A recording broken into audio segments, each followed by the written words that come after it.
आज मैं आपको वो सारी ज़रूरत और काम की चीज़ें बताने वाला हूँ कि जो आपको रजिस्ट्रेशन ऑफ प्रॉपर्टी, जिस दिन रजिस्ट्री होती है उस दिन क्या क्या चीज़ें बहुत इंपॉर्टेंट है। जो कागजी कार्रवाई है वो तो सभी जानते हैं, लेकिन इंपॉर्टेंट चीज़ें क्या है जो आपको रजिस्ट्रेशन वाले दिन ध्यान रखनी है, क्योंकि सभी के मन में रहता है, क्योंकि बड़ी ट्रांजैक्शन है, बहुत ज़्यादा मनी इन्वॉल्व होती है और रजिस्ट्रेशन के दिन सबके मन में रहता है कि पता नहीं आखिर उस दिन क्या एक छोटी सी चीज़ ऐसी गलत ना हो जाए जिसके कारण बाद में पछताना पड़े। क्योंकि रजिस्ट्रेशन ऑफ प्रॉपर्टी, रजिस्ट्री आपका टाइटल ट्रांसफ़र है, मतलब ऑनरशिप को ट्रांसफ़र करने का डॉक्यूमेंट है। तो ऑनरशिप के डॉक्यूमेंट को ट्रांसफ़र करते टाइम हर वो छोटी छोटी सावधानी जो आपको बरतनी है, जो मेरे लाइफ के एक्सपीरियंसेस हैं, वो मैं आपसे शेयर कर रहा हूँ। क्योंकि ये छोटी छोटी चीज़ें जो अक्सर लोग इग्नोर कर देते हैं और बाद में उन्हें पछताना पड़ता है, इन पॉइंट्स को आपको ज़रूर से ज़रूर ध्यान रखना है रजिस्ट्री वाले दिन। तो चलिए शुरू करते हैं। नमस्कार, मैं हूं Pradeep Mishra. The property Mishra show में आपका स्वागत है। यहां हम आपको प्रॉपर्टी और प्रॉपर्टी मार्केट की हकीकत बताते हैं। नो बकवास, डायरेक्ट काम की बात। चलिए शुरू करते हैं। रजिस्ट्री वाले दिन से 2 या 3 दिन पहले आप ज़रूर जो रजिस्टर्ड डॉक्यूमेंट होने जा रहा है उसका एक ड्राफ्ट मंगा लीजिए और इसको हर एक पॉइंट जो इसका है उसको आप ज़रूर पढ़ लें। ये इंपॉर्टेंट चीज़ है। बाद में अक्सर देखता हूँ मैं कि डॉक्यूमेंट राइटर आपके सामने डॉक्यूमेंट लेकर आता है और आप सिर्फ साइन करते हैं। एक स्टैंडर्ड फॉर्मेट होता है, उसमें क्या लिखा है क्या नहीं लिखा कई बार डॉक्यूमेंट राइटर को भी नहीं पता होता। डॉक्यूमेंट राइटर अक्सर आपको ये कहता है आप सिर्फ अपना नाम और एड्रेस और डॉक्यूमेंट्स को चेक कर लीजिए, बाकी सब ठीक है इसके अंदर। तो स्टैंडर्ड फॉर्मेट ज़रूरी नहीं है आपके काम का हो, उसमें अगर कोई फालतू चीज़ है तो आपको उसमें से निकाल देनी चाहिए। तो स्टैंडर्ड डॉक्यूमेंट से आपको बाहर आना है, आपको उस ड्राफ्ट को पढ़ना है।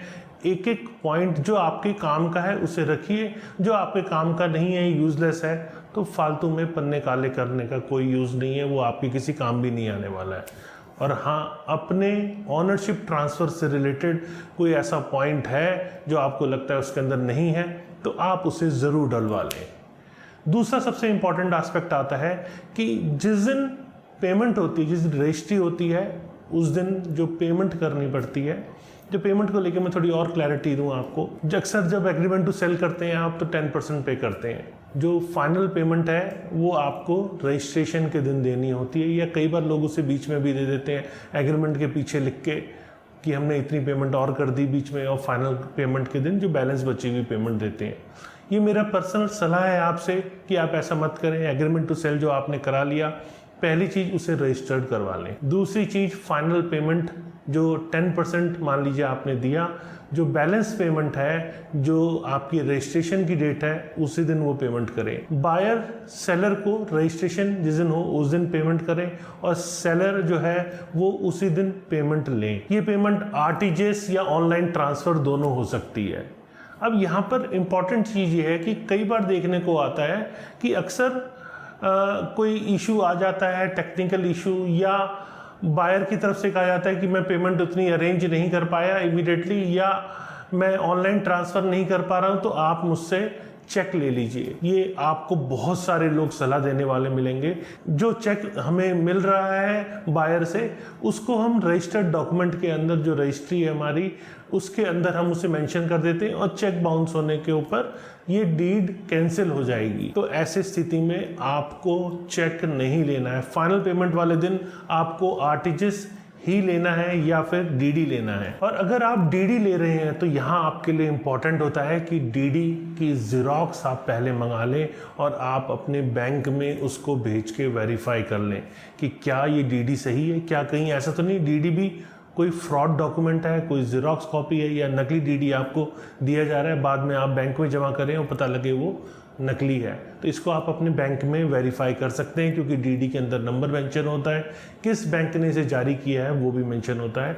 आप ज़रूरत पड़ने पे उस बैंक में जाके भी उस चीज़ को वेरीफाई कर सकते हैं। और दूसरा, जैसे मैंने आपको बताया कि आपको कभी भी फाइनल पेमेंट के टाइम पे चेक डिटेल नहीं डालनी है। अगर आप ये मान सकते हैं कि हाँ चेक अगर मुझे मिल रहा है और मैं इस पेमेंट को भूल भी सकता हूँ क्लियर ना होने पर, तो आप भले ही ले लीजिए, लेकिन चेक बाउंस होने पर आप ये मत सोचिए कि वो डीड कैंसिल हो जाएगी। एक लंबी कानूनी लड़ाई शुरू हो जाएगी और उसमें आपके पास अगर समय बहुत है और आप चैलेंजेस एक्सेप्ट करना चाहते हैं तो भी आप रजिस्ट्रेशन के टाइम पे चेक ले सकते हैं। लेकिन मैं आपको सजेस्ट करूंगा कि फाइनल पेमेंट के टाइम पे आरटीजीएस, डीडी, इन दोनों ऑप्शंस को ही आप चुनें और साथ में बायर सेलर पेमेंट की जो ट्रांजैक्शन है उससे डॉक्यूमेंट करके अलग से एक रिसीविंग ज़रूर जनरेट कर लें। फिर अगला इंपॉर्टेंट एस्पेक्ट है पोजीशन का।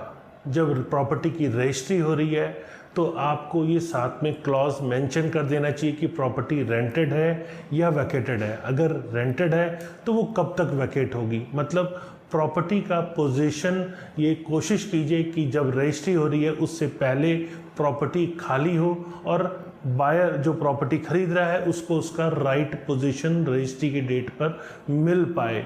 मतलब अगर रजिस्ट्री हो रही है, टाइटल आपके नाम ट्रांसफ़र हो रहा है तो पोजीशन का हैंडओवर भी बायर के पास सेम डे हो और इसमें किसी भी टाइप का कोई कॉम्प्लिकेशन फ्यूचर में ना हो, इसके लिए साथ में अलग से एक पोजीशन लेटर भी जनरेट कीजिए। तो बायर जब पोजीशन लेता है तो वो पोजीशन जो जो कमिटमेंट की थी एग्रीमेंट टू सेल के टाइम पर वो सब है या नहीं, उन सबको चेक करके फिर एक पोजीशन लेटर पे बायर के भी साइन हो जाते हैं और सेलर भी ये फ्री हो जाता है कि एज पर कमिटमेंट जो जो उसने एग्रीमेंट टू सेल में कमिट किया था उस हिसाब से उसने प्रॉपर्टी का पोजीशन बायर को पीसफुल मैनर में दे दिया है। इसके बाद एक इम्पॉर्टेंट एस्पेक्ट ये आता है कि लिस्ट ऑफ डॉक्यूमेंट्स क्या क्या आपने बायर को हैंडओवर किए हैं। ये सारे डॉक्यूमेंट्स एक पेपर में कोशिश कीजिए, अगर स्टैम्प पेपर पे हो सकता है तो स्टैम्प पेपर पे बना लीजिए, जिसमें वो सारे डॉक्यूमेंट्स जो आप मेंशन कर सकते हैं जो जो आप बायर को हैंडओवर कर रहे हैं उसकी एक लिस्ट बना लीजिए और उसके ऊपर रजिस्ट्रेशन नंबर भी मेंशन कर दीजिए कि ये प्रॉपर्टी का रजिस्ट्रेशन नंबर है, इसके अगेंस्ट में ये सारे डॉक्यूमेंट्स मैं बायर को हैंडओवर कर रहा हूँ। ये सारी डिटेल्स लिखकर और इसमें बायर की एक रिसीविंग करके ज़रूर रख लीजिए, क्योंकि कई बार ये देखने को आता है कि बाद में बायर का फ़ोन आता है कि आपने वो पेपर नहीं दिया, मुझे उसकी ज़रूरत थी, और आप कहेंगे कि मैंने सारे डॉक्यूमेंट्स दे दिए हैं।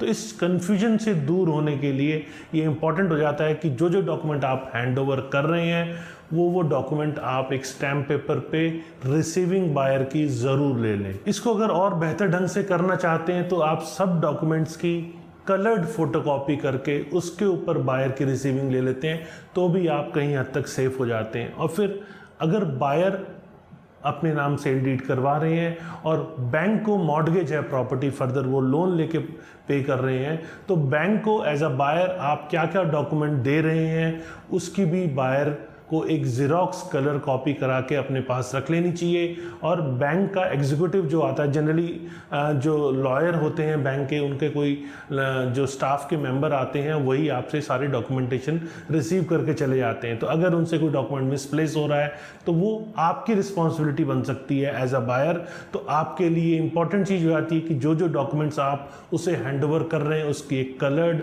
ज़ेरॉक्स कॉपी अपने पास रख लें और रिसीविंग पे उनके सिग्नेचर और फ़ोन नंबर ज़रूर ले लें नाम के साथ में, जिससे आप अपनी तरफ से क्लियर हो जाते हैं कि आपने सारे डॉक्यूमेंट हैंडओवर कर दिए हैं। जो लॉ एजेंसी के द्वारा वो भेजे गए हैं उनसे भी टेलीफोन पे आप कंफर्मेशन ले लीजिए कि मैंने ये डॉक्यूमेंट इनको हैंडओवर कर दिए हैं और साथ में आपके ऑथराइज पर्सन से मैंने रिसीविंग भी ले ली है। अब सबसे एक इम्पॉर्टेंट चीज़ सामने आती है कि अक्सर आपने देखा होगा विटनेस पे आप बिल्कुल ध्यान नहीं देते हैं। विटनेस आप गए, डॉक्यूमेंट राइटर ने वहीं से दो लोगों को पकड़ा और विटनेस पे साइन करा दिया, उनकी फ़ोटो खिंचवाई और आपकी सेल डीड कंप्लीट हो गई, आपकी रजिस्ट्री हो गई। लेकिन क्या ज़रूरत पड़ने पर वही दो लोग एज अ विटनेस आपके लिए फर्दर फ्यूचर में आ सकते हैं? मेरा आंसर है आपको ढूंढना पड़ेगा। आप हमेशा विटनेस वो रखिए जो आपके मित्र हों, आपके जानकार हों, जो ज़रूरत पड़ने पर रजिस्ट्रेशन प्रॉपर्टी का हुआ है उसकी गवाही भी दे सकें। ऐसे आपको विटनेस रखने चाहिए। ऐसे विटनेस बिल्कुल मत रखिए जो आपको ज़रूरत पड़ने पे मिले ही ना। तो खामखा आपने जो काम किया उसमें उसकी एक विटनेस जो गवर्नमेंट के रिकॉर्ड में एक वैल्यू है जिस चीज़ की, वो भी ख़राब हो जाती है। तो इम्पॉर्टेंट मैं यहाँ पे ये कहूँगा आपको कि विटनेस सबसे पहली चीज़, विटनेस आपका कोई रिलेटिव ना हो, भाई बहन, चाचा ताऊ, पिताजी, मदर, इन सब को अवॉइड कीजिए, क्योंकि यहाँ पर अगर कोई लीगल इम्प्लीकेशन आता है तो वो ब्लड रिलेशन के कारण गवाही उनकी बहुत ज़्यादा मजबूत नहीं बन पाती।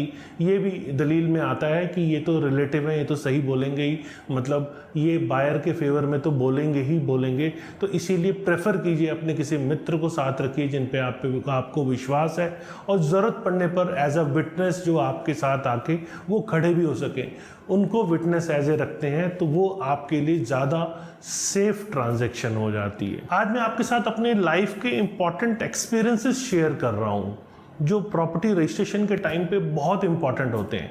अगर ये चीज़ें आपको पसंद आए तो इसे लाइक ज़रूर कीजिएगा, कमेंट करके भी मुझे बताइएगा कि ये आपको कैसा लगा, और रेगुलर ऐसे इन्फॉर्मेटिव वीडियोस देखने के लिए आप सब्सक्राइब ज़रूर कीजिएगा, क्योंकि यहाँ मैं हर वो चीज़ आपको बताने वाला हूँ जो आपकी जेब पर property related, real estate related असर डाल सकती है। नो बकवास, डायरेक्ट काम की बात। हम कोशिश करते हैं जो सीधा आपको आपके काम की बात पहुंचाई जाए। इधर उधर बात करने का मैं भी समझता हूं कि मेरे लिए भी कोई यूज़ नहीं है, मेरे पास भी ज़्यादा टाइम नहीं है, और शायद आपके पास भी फालतू चीज़ सुनने का टाइम नहीं है। तो मैं आपको आज वो सारी इन्फॉर्मेशन देने वाला हूं जो रजिस्ट्रेशन, प्रॉपर्टी रजिस्ट्रेशन में आपके लिए बहुत इंपॉर्टेंट है, और अक्सर आप इन चीज़ों की गलती करते हैं। मैं उम्मीद करता हूं ये देखने के बाद वो गलती आप नहीं करेंगे। गलती करेंगे या नहीं करेंगे नेक्स्ट टाइम, ये भी मुझे आप कमेंट सेक्शन में ज़रूर बताइएगा।